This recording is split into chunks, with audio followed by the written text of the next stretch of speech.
How have you been holding up? Any adverse reactions? If you start to take a turn for the worse, make sure you tell me right away. You don't need to worry about me, Grandmaster. I'm fine. I mean, I barely did anything, so... What? You're too humble, young man. You played an indispensable role in the battle for Nodcry. We can't thank you enough for your support. Sometimes, when people praise you, it's because you deserve it. The best thing is to accept it calmly and with grace. It's important to learn how to respond to words of admiration. Let's do a quick demonstration. Albedo, that was an incredible feat of alchemy. The pressure was on, but you worked flawlessly at lightning speed to get the job done. Thank you. I can't take all the credit, though. Durin played a big part in forming the alchemical array. See? Did you catch that? A masterclass in how to take a compliment. Okay, yeah. I did work pretty hard to help prepare for the battle. No point denying that. Hey, you guys! Hey, look who's bounced back. Looking good, Traveler. Seems like you've recovered. You won't need to take any more medication. Can I get you a drink? Huh? You know how to order at a bar now? You've sure learned a lot recently. Handling a drinks order is ridiculously simple compared to alchemy. Don't worry, I'll blend into society yet. Paimon believes it. You're clearly a fast learner, just like your brother. To be totally honest, though, Paimon didn't quite follow all the details when you first explained the plan to us. Don't worry, that's completely understandable. Unless you're a student of alchemy, it's hard to grasp the principle and how the process works. To put it in the simplest terms, we saw how our enemy stole the power of Kuvaki. And that gave us the idea of stealing his power to turn it against him. When facing an enemy you have no hope of defeating, it's best not to engage them in battle. So, instead of looking for a way to overpower him, we decided to help Columbina get strong enough to at least stand up to him in a fight. For this to work, we had to analyze his modes of attack, confirm who his main target was, and make sure that he wouldn't go beyond the range of the alchemical array. For added security, we prepared a total of 4 arrays. But to mitigate the impact of the battle, we identified one location in particular as the ideal spot, which is where the confrontation took place. The alchemical array absorbed his abyssal power. Then Durin processed it to render it usable by Columbina. That power enabled her to do what would otherwise have been nigh on impossible. What surprised me was that Dainsleif actually agreed to join us. Given his history with Rerir, he had every right to sit this one out. But we're extremely grateful for the decision he made. It must have been a painful choice to make. But I'm sure that making a decision was far better for him than staying in limbo. Absolutely. He was torn between 2 paths, but in the end, he made his choice and stuck to it resolutely. He doesn't strike me as the sort of person who'd stay trapped in limbo. Anyway, however you cut it, everyone gave a stellar performance. And now, it's time to kick back and...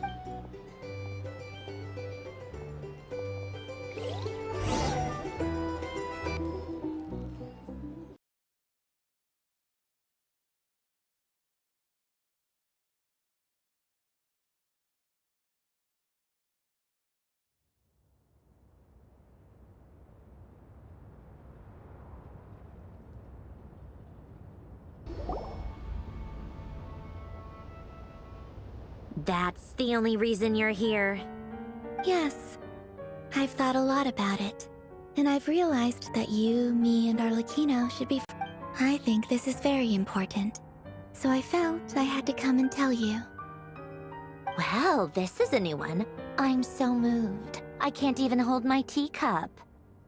If that's all, you can leave now. Do you not want to be friends with me? Or is it that you prefer being co-workers? What is this, Columbina? Are you deliberately testing my patience threshold? Right now, my politeness module is active, but if you say another word, I swear I'll shut it down.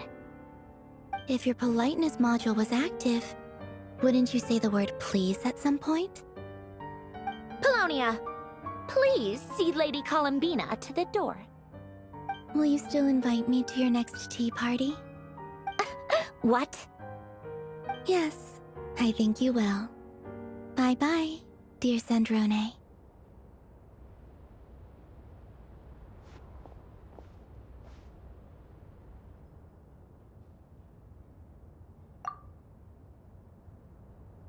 Last time, the Wild Hunt escorted you out. Would you rather I handled it myself this time? We just wanted to, see how you were doing now that it's all over. Why? Out of concern for my safety?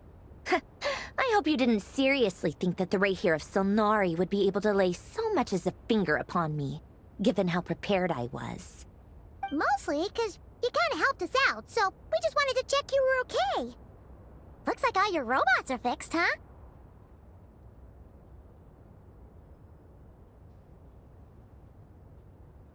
Oh, don't you worry about that. Tea time is already a write-off. The visitor before you managed to kill my appetite. If you're in the mood for tea, go ahead and help yourself. Otherwise, it's going to waste. My coasters are still missing in action, though. Use this notebook instead. Whoa! Pretty hefty notebook.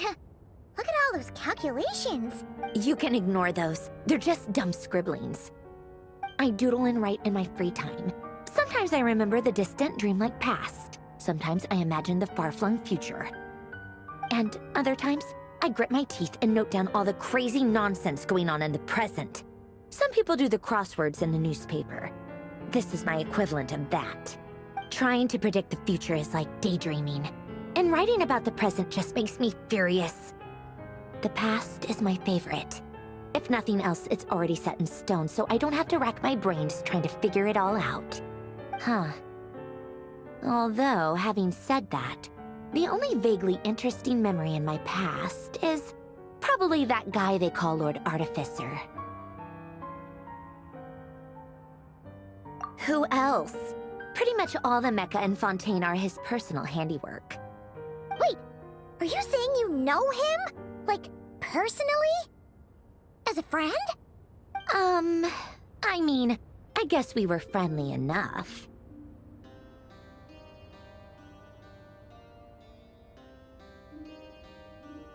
Yep. In fact, I'm probably the only normal person left who knew him at all. We used to chat occasionally back when he was still around. Before he passed away, he asked me to destroy all his manuscripts. I honored his request, but I did read through everything first before destroying them. I mean, I couldn't let the genius of Lord Artificer Alain Guillotin disappear like that. Would have been such a waste. So, that's where the formulas in your notebook are from? I just told you, those are my equivalent of crossword puzzles. They're just dumb formulas that I solve for fun when I'm bored. Alain's work was like epic poetry. The formulas in my notebook are just silly little riddles in comparison. Not that there's anything bad about them. I mean, at least, solving those riddles isn't going to hurt anyone. Except me, 'cause I lose a few brain cells in the process. Anyway, while we're on the topic, I might as well tell you about what happened to him and his friends. Alain Guillotin had two close buddies, Renee and Jacob. They spent their childhood years together in the Narzissenkreuz Institute.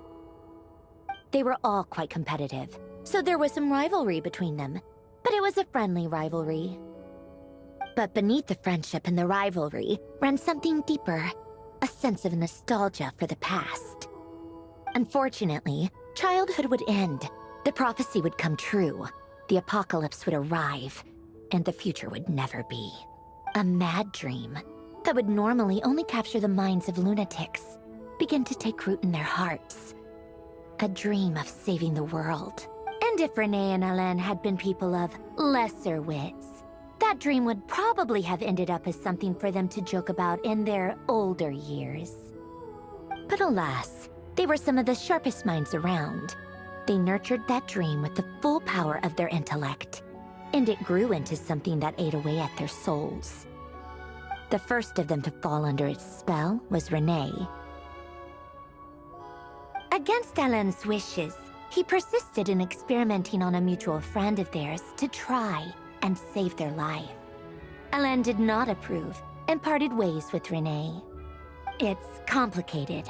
Alain wanted to believe that Renee only did what he did for the sake of their friendship. But when he told me about what happened, I could tell he still had some suspicions about Renee's motives. Perhaps the seed that would grow into a nightmare had already sprouted in Renee's mind. Even then. The next time they met, Renee's soul had been completely engulfed by the dream of salvation.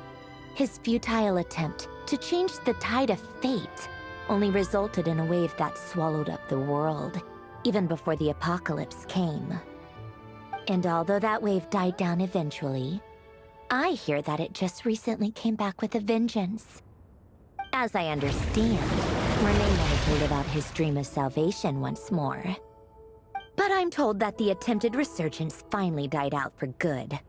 At long last, Renee awoke from his deluded dream. Though of course by then it was far too late. What do you think of Renee? Do you admire his transcendent genius?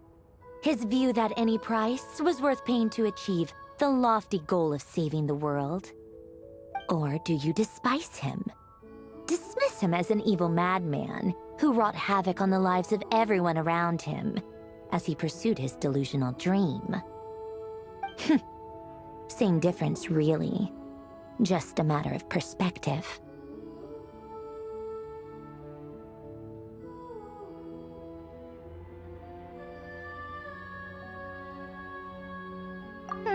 What a cop-out. But I suspect you'd have a more incisive and insightful answer if we dug into it further. I don't like fanatics who give up their whole lives for their ideology. Nor do I like fools who let their delusions take control. Maybe I could understand if Renee had just been an ordinary person. But he had a sage-like intellect. And still managed to get himself lost in the labyrinth of his own desires. Anyway, that's enough about Renee. Now, moving on to Alain Guillotin, the Lord Artificer. He managed to put a stop to the first storm whipped up by Renee. But after that, Alain lost his friends and family. To his credit, I suppose, the loss of his family and friends was purely a tragic accident. It's not like Alain sacrificed them for his cause or anything. After that, the only thing supporting his work was the same dream that had dragged his closest friend down to the abyss. But although the desire to save Fontaine drove him to found the Fontaine Research Institute, Alain continued to reject any form of transcendental knowledge or power. He was suspicious and fearful of it, having seen the way it had affected his closest friend. I think that formulas and machines derived solely from human intellect were the only thing that gave him a sense of spiritual comfort. Yet Alain's intellect was simply too great. It barely left him space to breathe in his life. Once he realized that the end of his life was approaching, he finally accepted the truth. The Nazissenkreuz Institute needed someone, and a human being, to see its story through to the end. He quit working on his formulas, trading them in for the fairy tales that had played such a formative. He told me that the director of the Nazissenkreuz Institute used to read those fairy tales to the children as bedtime stories. Apparently, they worked wonders. I think that all he wanted at that time in his life was to be able to sleep deeply without being plagued by depression. By that point, nothing else really mattered. At the very end, he laid down to rest in the ruins of the former Nazissenkreuz Institute orphanage, while the Fontaine Research Institute he had founded continued tirelessly with its work. Many years after that, tensions over competing dreams would once again cause a rift, this time between members of the Fontaine Research Institute.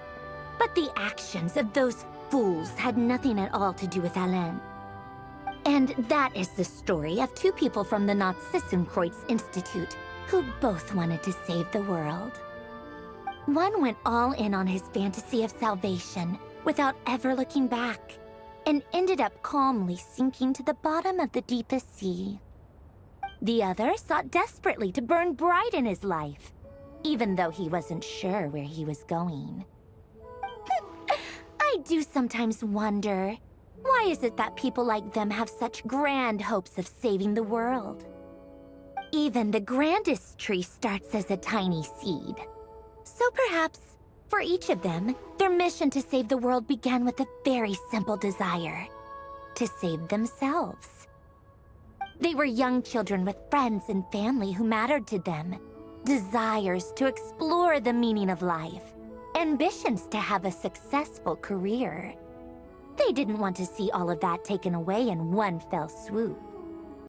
Or maybe they just wanted to find something to anchor themselves within the chaos, to stop them getting quietly swept away by the storms of life. But instead, the search for their own salvation took them down the rocky road laid out by fate. Do you think the desire to save oneself is enough of a justification to try and save the world?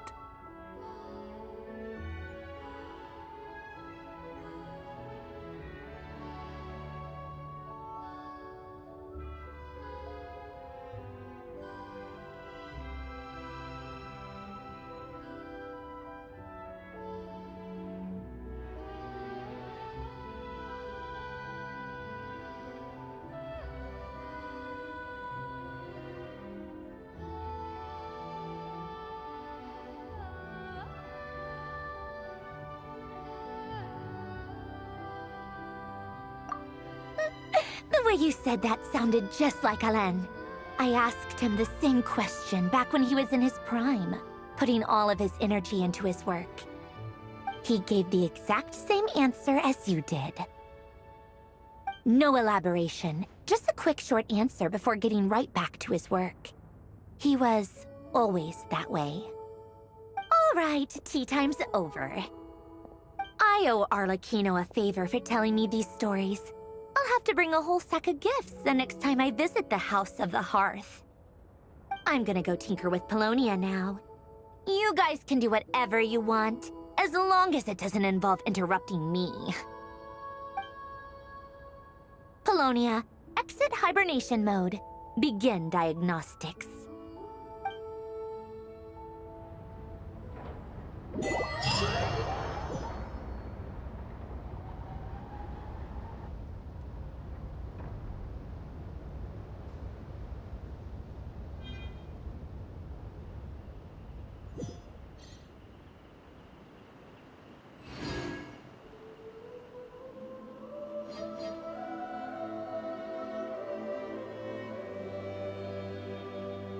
Benny's adventure team, assemble!